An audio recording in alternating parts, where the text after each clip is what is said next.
Shalom, salam sehat, salam jumpa dalam kasih Kristus.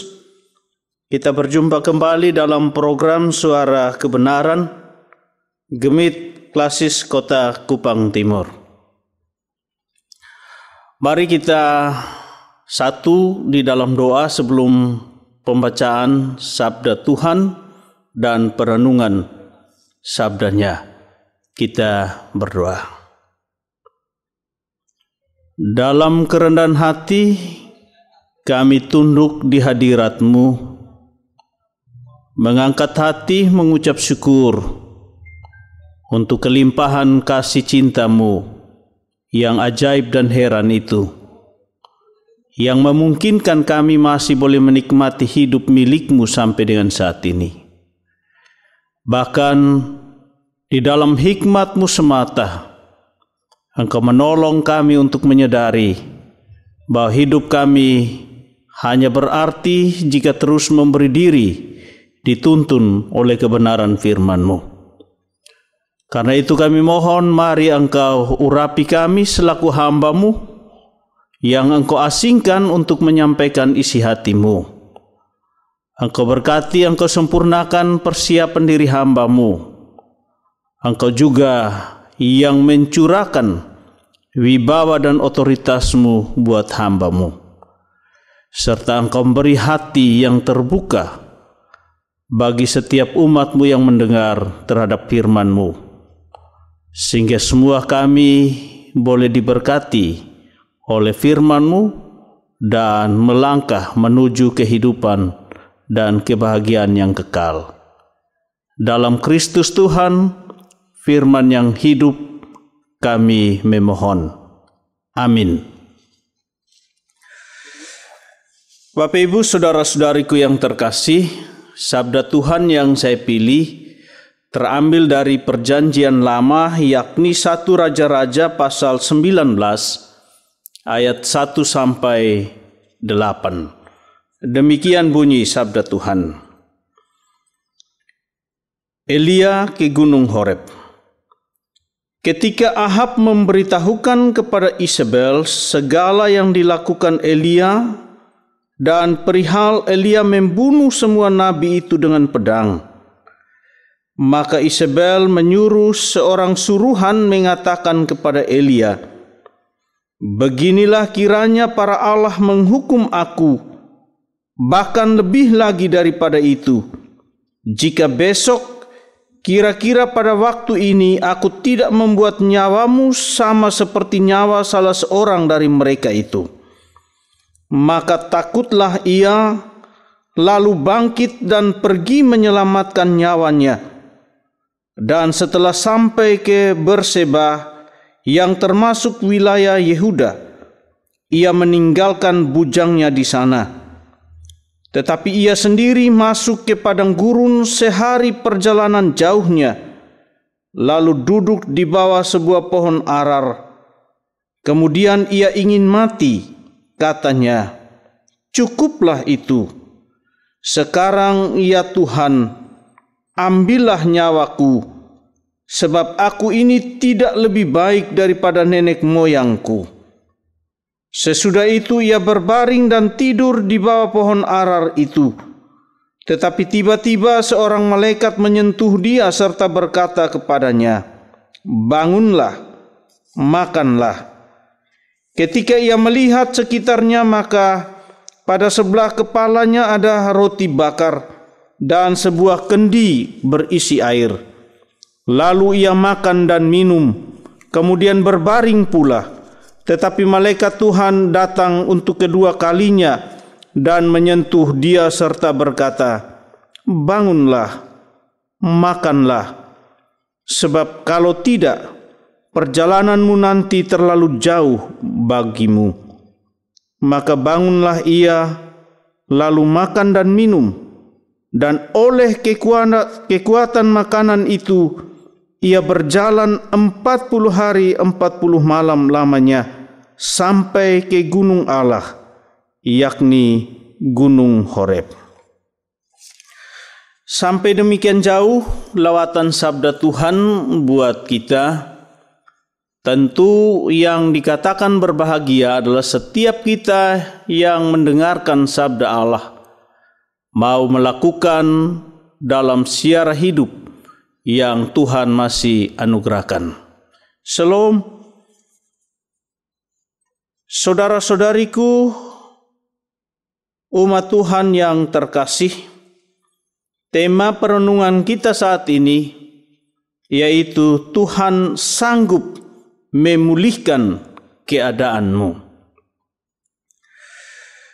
Semua orang, siapapun dia, tanpa kecuali, orang besar, orang kecil, orang berpangkat, orang sederhana, orang kaya atau orang miskin, pasti sudah pernah atau sedang mengalami tekanan dalam perjalanan hidupnya. Tekanan itu meliputi apa saja. Karena beratnya masalah yang harus dihadapi, orang menjadi sangat tertekan.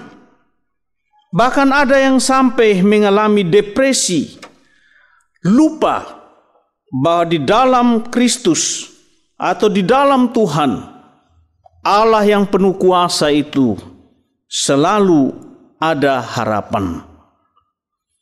Saudara-saudariku, pendengar program Suara Kebenaran Gemit Klasis Kota Kupang Timur yang saya kasihi dalam kasih Tuhan. Depresi adalah suatu kondisi medis, kondisi kesehatan berupa perasaan sedih yang berdampak negatif baik terhadap pikiran, tindakan, perasaan dan kesehatan mental seseorang. Gangguan jiwa pada seseorang yang ditandai dengan perasaan yang merosot, seperti tergambar dalam muka yang muram, muka yang sedih, perasaan tertekan. Biasanya orang yang mengalami depresi cenderung berpikir bahwa dirinya sudah tidak berarti lagi. Dirinya sudah tidak berguna lagi. Tidak berharga lagi. Penuh kegagalan tanpa adanya sebuah harapan baru yang memungkinkan dia bangkit kembali. Betul-betul suatu keadaan yang menyedihkan. Saudara-saudariku, pendengar yang terkasih, orang Kristen yang percaya sungguh-sungguh pun dapat terserang penyakit depresi ini. Bahkan salah satu tokoh besar dalam Alkitab Perjanjian Lama juga ada yang mengalami depresi sampai meminta kalau boleh Tuhan mengambil nyawanya. Kalau boleh dia mati saja. Dia itu adalah Nabi Elia. Saya pikir kita sepakat bahwa Elia itu bukan sembarang orang atau bukan sembarang nabi. Ia bukan nabi biasa-biasa saja, tetapi seorang nabi yang dipakai Tuhan secara luar biasa untuk menyatakan mujizat kepada seorang janda di Sarfat. Tatkala ia menyelamatkan janda dan anaknya dengan sisa minyak yang hanya cukup 1 hari. Bahkan ia juga mampu mengalahkan nabi-nabi Baal sebanyak 450 orang. Luar biasa Elia. Akan tetapi saudara-saudaraku yang terkasih, tatkala ia mendengar ancaman dari seorang perempuan yang bernama Isabel, kebesaran Elia rontok seketika. Elia mengalami ketakutan yang luar biasa Dalam ayat 3a dikatakan, ia pergi menyelamatkan nyawanya.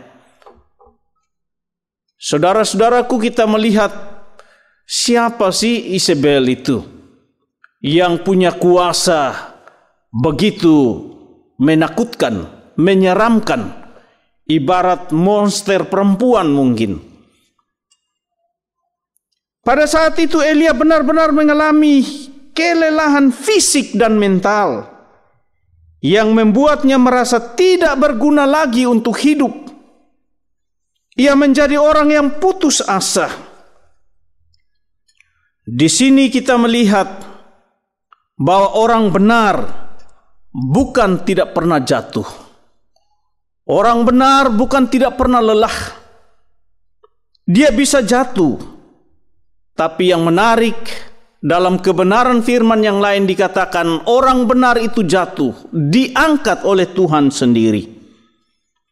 Tuhan yang memulihkan, Tuhan yang mengangkat, Tuhan yang memperhatikan. Tuhan yang mengerti benar apa yang Elia alami dan rasakan. Karena itu ia membuat hambanya itu beristirahat, lalu Tuhan mengutus malaikatnya untuk melayani Elia. Sesudah itu ia berbaring dan tidur di bawah pohon arar itu, tetapi tiba-tiba seorang malaikat menyentuh dia serta berkata padanya, bangunlah, makanlah. Sampai 2 kali Tuhan mengutus malaikatnya untuk memulihkan, untuk mengangkat, memberi kekuatan baru kepada hambanya. Elia mendapati ada roti bakar dan sebuah kendi yang berisi air. Makanan yang datangnya dari Tuhan. Makanan yang memulihkan, makanan yang memampukan Elia untuk berjalan 40 hari 40 malam menuju ke gunung kemuliaan Allah, ke gunung Horeb. Sesudah makan Elia berbaring lagi, tapi Tuhan memerintahkan dia untuk bangun dan melanjutkan perjalanannya ke gunung Allah, ke gunung Horeb. Bapak, mama, saudara-saudaraku, pendengar yang terkasih, bayangkan makanan roti bakar dan air dalam kendi yang berasal dari Allah memampukan Elia yang ada dalam keadaan depresi, pulih, menempuh perjalanan 40 hari 40 malam. Sebuah keajaiban, kasih penyertaan Tuhan, pemulihan yang dari Tuhan. Benar apa yang Tuhan buat bagi hambanya selalu membuat takjub dan heran. Tuhan bilang, Elia, bangkit kembali, lanjutkan perjalanan yang Tuhan masih izinkan kepadanya untuk sampai ke gunung Allah, gunung sukacita, gunung kemuliaan. Bapak, Ibu, saudara-saudaraku, pendengar yang terkasih, betapa luar biasa cara Tuhan memulihkan abdinya. Kuasa Allah yang sama mampu untuk memulihkan keadaan apapun yang sedang menimpa kehidupan Bapak, Ibu, saudara dan saya. Karena kuasa Allah itu tidak pernah berubah. Dia tidak saja berlaku bagi Elia pada waktu lampau. Dia tidak saja berlaku bagi orang-orang percaya pada masa perjanjian baru. Kuasa Allah yang sama mampu memulihkan kehidupan dari setiap orang, setiap hambanya di sepanjang zaman. Karena itu, marilah terus bergantung, berharap, dan bersandar kepadanya. Tidak akan pernah sia-sia. Menggantungkan percaya, iman harap kita kepada Dia, Allah dalam Kristus. Dia memulihkan kita untuk melanjutkan kehidupan dan menghasilkan karya-karya yang mempermuliakan nama-Nya. Tuhan memberkati kita dengan firman-Nya. Amin. Saudara-saudariku yang terkasih, mari kita satu dalam doa. Mari kita berdoa. Puji dan syukur hanya bagi-Mu, ya Allah dalam Kristus, yang memungkinkan kami untuk ada di hadirat-Mu. Terima kasih untuk firman-Mu, bahwa kuasa-Mu tidak pernah berubah. Kuasa-Mu yang memulihkan itu bukan saja berlaku bagi Elia pada waktu lampau, tetapi juga kuasa-Mu yang memulihkan itu berlaku bagi setiap orang percaya di segala zaman. Engkau yang paling tahu keadaan kami pribadi lepas pribadi. Karena itu ya Bapa, beri kami kepekaan untuk selalu mendengar suara-Mu, untuk makan dan minum dari kebenaran firman-Mu yang memulihkan kami untuk melanjutkan hidup dan menghasilkan karya-karya yang membawa puji hormat bagi Tuhan, tetapi juga yang makin meneguhkan iman percaya kami kepada Dikau. Kami bawa seluruh pendengar dalam seluruh keberadaan mereka, dalam seluruh situasi kehidupan dan pergumulan mereka, yang dengan diam-diam mereka berseru dan memohon belas kasihan-Mu. Milingkanlah kiranya telinga pengasihan-Mu ya Allah untuk setiap orang yang berseru dan mencari pertolongan yang dari Tuhan, supaya kami boleh mampu menjalani hari hidup teristimewa di hari ini, menghasilkan karya-karya yang mempermuliakan nama Tuhan. Ini doa kami Bapa.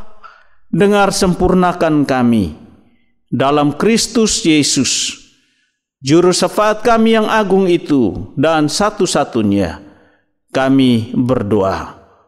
Amin.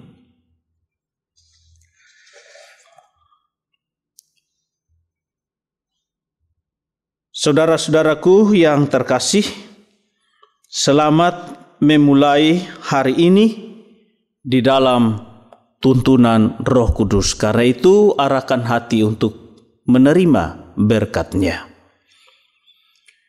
Kasih, anugerah dan damai sejahtera yang berasal dari Allah Bapa, dari Yesus Kristus dalam persekutuan Roh Kudus, menyertai saudara-saudariku, umat Tuhan terkasih, pendengar suara kebenaran dari Klasis Kota Kupang Timur, dari saat ini kekal selama-lamanya. Amin.